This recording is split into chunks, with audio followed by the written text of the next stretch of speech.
ছোট পর্দার অভিনেত্রী সামিরা খান মাহি মডেলিং দিয়ে ছবির জঙ্গনে পা রাখার পর একাধিক নাটকে অভিনয় করে নিজের শক্ত অবস্থান তৈরি করেছেন। অল্প সময়ের ক্যারিয়ারে ভালোই চমক দেখিয়েছেন তিনি। তবে এবার এক নাচের ভিডিওর কারণে নেটিজেনদের সমালোচনার মুখে পড়েছেন সামিরা খান মাহি।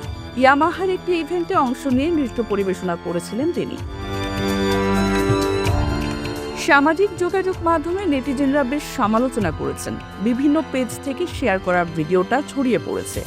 নাসির নামে একজন নেটিজেন কমেন্ট বক্সে লিখেছেন, পোশাকটা যেমন কালা, বাস্তবেও কিন্তু এমন কালা। ক্যামেরাম্যান হয়তো একটু এডিট মাইরা একটু চেহারাটা দেখাইছে আর কি।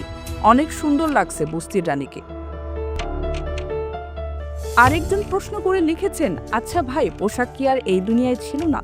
রুষা জানাহ বুসরার কথাই, পারিবারিক শিক্ষা বলে কিছু নাই, এদের এসব ড্রেস পরে এদের মা বাবা দেখলে ওর মা বাবার লজ্জা করে না? কেউ মন্তব্য করেছেন নিজেকে যেন বলিউড অভিনেত্রী মনে করছেন। আবার কেউ বলেছেন তিনি এখন নাটকে অভিনয় করেন এবং তার একটি দর্শক শ্রেণী তৈরি হয়েছে। এসব বিষয়ে তার আরও বেশি সতর্ক থাকা উচিত ছিল। এমনকি এত স্বচ্ছ পোশাক তিনি কিভাবে পরেন, এমন প্রশ্ন তুলেছেন অনেকেই। এই সমালোচনা নিয়ে বেশ বিরক্ত অভিনেত্রী সামিরা খান মাহি। তিনি জানিয়েছেন, ভিডিওটি যিনি প্রকাশ করেছেন তিনি উদ্দেশ্যপ্রণোদিতভাবে তাকে ভুলভাবে উপস্থাপন করেছেন। গণমাধ্যমকে দেওয়া এক সাক্ষাৎকারে সামিরা খান মাহি বলেন, আমি অনুষ্ঠানে প্রায় 1 ঘন্টা নেচেছি। পুরো নাচের বিভিন্ন মুদ্রা থেকে কয়েকটি অংশ কেটে নিয়ে জুম করে প্রকাশ করা হয়েছে, যা দেখতে খুবই খারাপ লাগছে। এমনটা করা মোটেও উচিত নয়। সমালোচনা প্রসঙ্গে মাহি আরও বলেন, আমার সঙ্গে তো এটা কিছুদিন পরপরই হচ্ছে, এটা নিয়ে আমার আর কিছুই বলার নেই। পোশাকের বিষয়ে অভিনেত্রী স্পষ্ট করে জানান, অনেকের মনে হয়েছে নাচের পোশাকের ভেতরে আমি কিছুই পরিনি, কিন্তু আসলে তা নয়।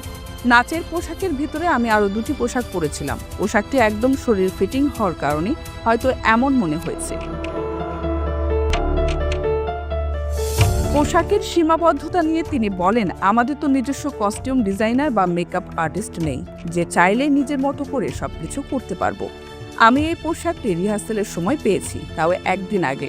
এটি পরিবর্তন করার মতো যথেষ্ট সময়ও ছিল না।